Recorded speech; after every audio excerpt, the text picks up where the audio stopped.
Ladies and gentlemen, welcome to the talkSPORT Darts YouTube channel. My name is Harry Durham. This man needs no introduction. We're here at Oki in central London on the Strand. The draw for the 2026 World Championships is done.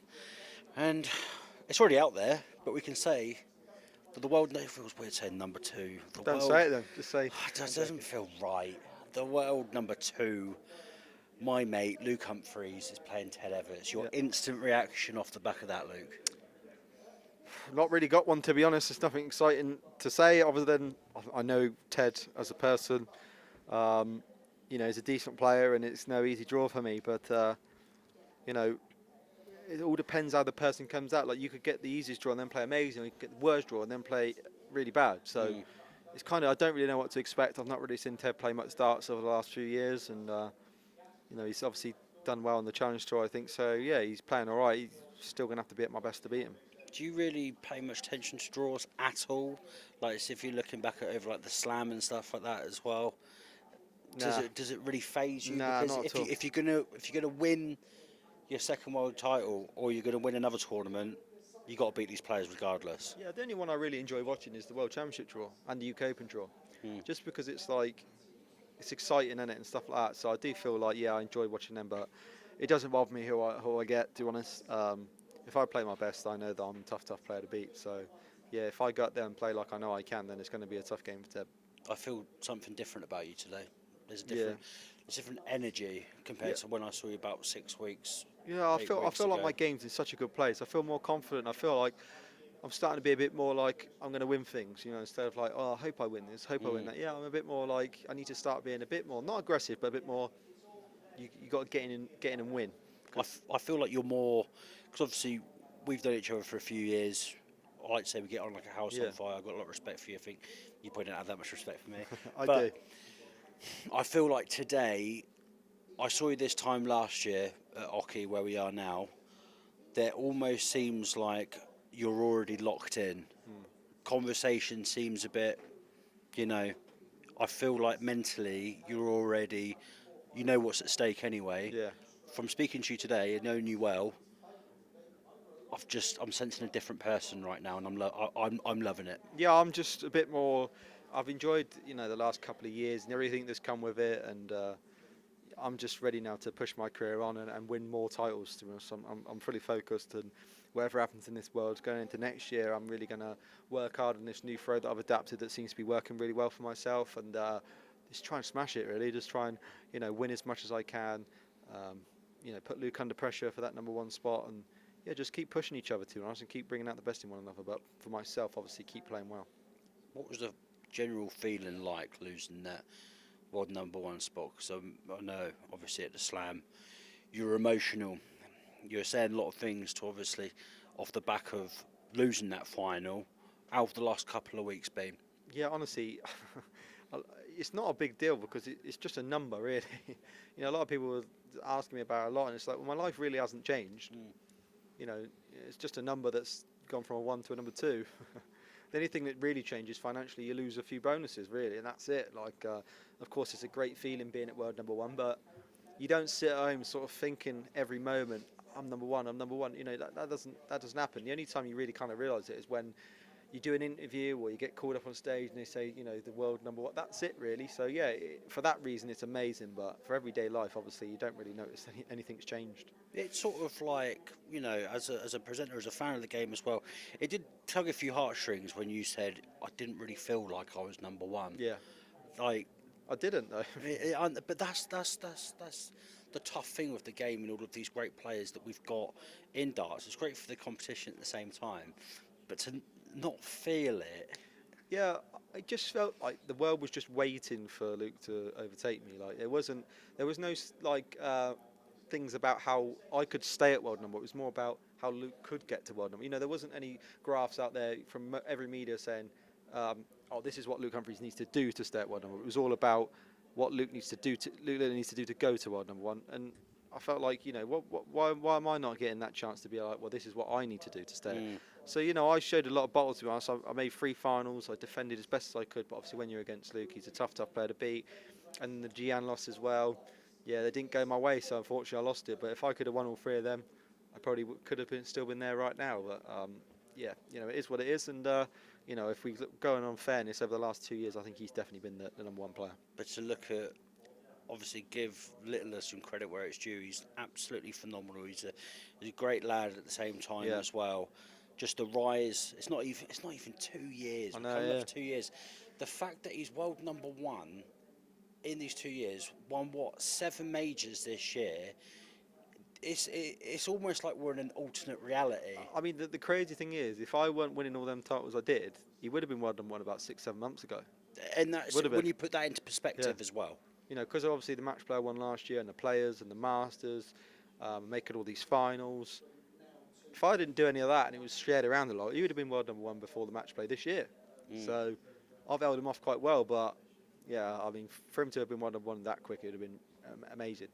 But yeah, he's shown his worth for sure. Do you feel, has he got a bit of an edge over you at the moment? Never, not with the top players. I think for someone like me, I don't really tend to look into it too much. If someone beats me 10 times on a trot, I'm a player's not going to go into that 11 game going, oh, I can't beat him, because I've beat him before. It's like any player, not just him. But I've beat him in 3 major finals. He's beaten me in 3 major finals. So, you know, he didn't look at that edge I had over him when I beat him 2 finals on a trot. He probably didn't care about it. He'd go into the next one like he did in the Grand Prix and won it. So, yeah, but he's got an edge because he's such a good player, and he never, you know, if he goes behind, he doesn't ever frail. Some players do frail when you get in front of them and you get a big lead on them. You could see in their demeanour that they feel a bit deflated, but when he's behind, he doesn't. So you have to work for every leg, and you have to win the game by you know fully playing well the whole game and not just 3 quarters of it.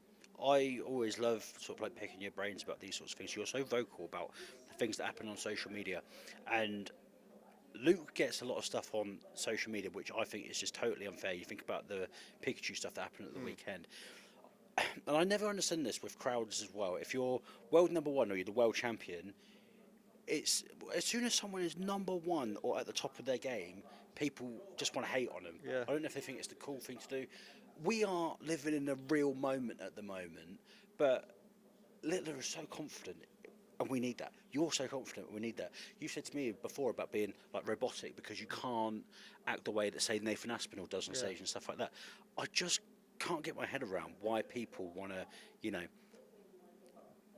pick holes in sort of like you and Littler when you're both unbelievable lads and you're playing to the level that you are at the same time as well. Yeah, I know what you're saying. Yeah, I mean, social media is obviously a very toxic place for us as players. To be honest, you know, I think you'll find most of mine and Luke's stuff, except for Instagram, is done by our management. So we don't really see the comments very much anymore, to be honest. And it's probably the best thing for us. And you know, it's kind of a hard situation when you're trying to like keep your moral up and you just see all the negative.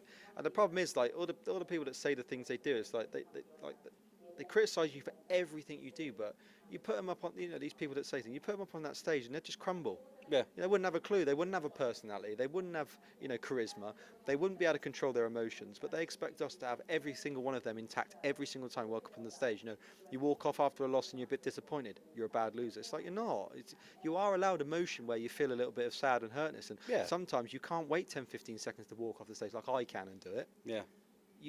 You're automatically accepted. You have to do it there and then. And, you know, unless you're not acting like an idiot, it's fine. You know, if someone storms off stage, so what? Yeah. You know, at least they care that they actually wanted to win instead of just walking off and just thinking, oh, well, never mind. You know, then you showed the will to win. So, yeah, I think for me, sometimes there's people on there, but I think they do it for a reaction. And sometimes me and Luke give them reactions, and we shouldn't. But, yeah, maybe in the future, probably limit down on giving them the reaction they deserve, because a lot of the stuff I see, I couldn't care less. To be honest.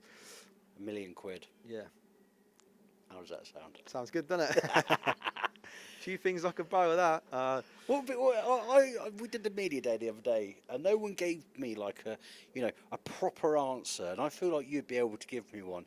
I said £1 million, first thing you buy as soon as that money drops from the old PDC bank account. Go on, you got something. Oh. The hard thing about this is that once it goes into your account, you can't just rip it all out and spend it. You can't. Lamborghini Urus. Get a new one. That's going to be the one. Yeah? Yeah. Can you take me for a spin? I'll take you for a spin. Yeah, I'll pick you up. Come all the way down London. We should do a tour around Newbury, shouldn't we? We should, yeah. Just celebrate. Trophy on the top of the car. We need some heavy duty tape, wouldn't we? I was going to say, yeah, I need to follow in your footsteps Might have and to lose, get- lose all the weight that you did. I must have to get a convertible and use it to hold it on the top. Michael Van Gowen's already called me Phil Bars today. Oh, God. So, my, going out of this, I'm going to go to the gym. What did he say, Barsley the second, or? He said Bars' brother or something like that, Bars' twin. 2026, how is it going to be different for you? You've already spoken about the Pro Tours. I think from outside in, Yeah. I think you've got luxury of that 100%. Yeah. I think That's you're why making, I'm doing it, because I've got the luxury of I doing think it. you're making the right decision there. Yeah. I think I spoke to Luke about it. I think Luke's not going to bother playing the Pro Tours next year. Well, I think he might play the Wigan ones.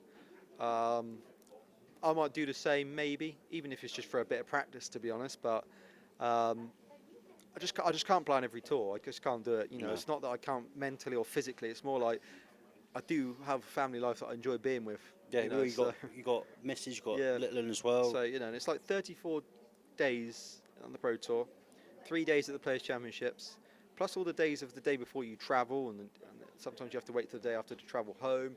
It's about 50 days, and for the sake of one big tournament, I think it's probably worth me just missing that out and playing in everything else that I play in. And I can probably commit to more European tours. I can probably commit to a few more exhibitions, because that's why I love seeing my fans and stuff and stuff like that. But I might play a couple at the start, see how it goes, and if not, play the Wigan ones. And if it don't go my way, then so be it. I'm accepting of it. It's not going to hurt Michael's career that he didn't play in it this year. Certainly won't hurt mine and Luke's career. If we don't play in it, of course, the tournament's going to be a bit disappointing not to have us both. But yeah, Well, that's the thing, innit? We saw the video of you and your Little Un at ahead of the Grand Slam final when he was throwing the flights and stems. I mean, that's another thing. I can't take him to the players, so it's kind of annoying that if I could take him there, it'd probably be a little bit different. I probably want to be there a bit more, because obviously you're in like an apartment and he'll be alright there and stuff. But obviously you can't, so that's just another reason. But it's just like, the schedule that you got already. Yeah. You want to see him grow up. Yeah, do you know what I do, mean? and there's an ability to miss that if I'm not careful. And as much as I love darts and I love winning and earning money and stuff, there is a time where you have to sit back and think, when he gets to the age of like 10, 12, will I have missed too much? And I'll have loads of money and loads of titles, but I won't get that time back. So it's important that I have to focus on what really does matter in life the most. Listen, just to finish up, what's happening in Ali Pali? Snake bite, we forget about that last year. Yeah. Things were said, things happened. He's changed his walk on as well this year as well, so I'm interested to see how he's going to get on. But I think he'll change it back. We're talking about you right now. What's happening start of January?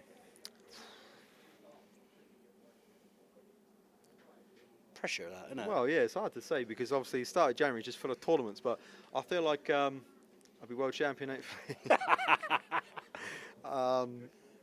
And just trying to win more, be a bit more clinical, a bit more consistent, and win loads. Going to be world champion again, aren't you? I am. You are. I will.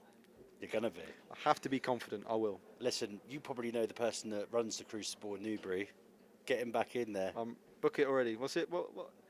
I think we play third Third or fourth in it. that weekend. Book it in. See you later, Newbury. The after party. Harry's coming this time as well. Two-time world champ and his stalker mate, actually. Or just still one-time world champ. We just had the party anyway. Come on now. Ladies and gentlemen, thank you so much. That right there, Luke Humphries. Please remember to like and subscribe. Just down below. Pleasure. Always a pleasure.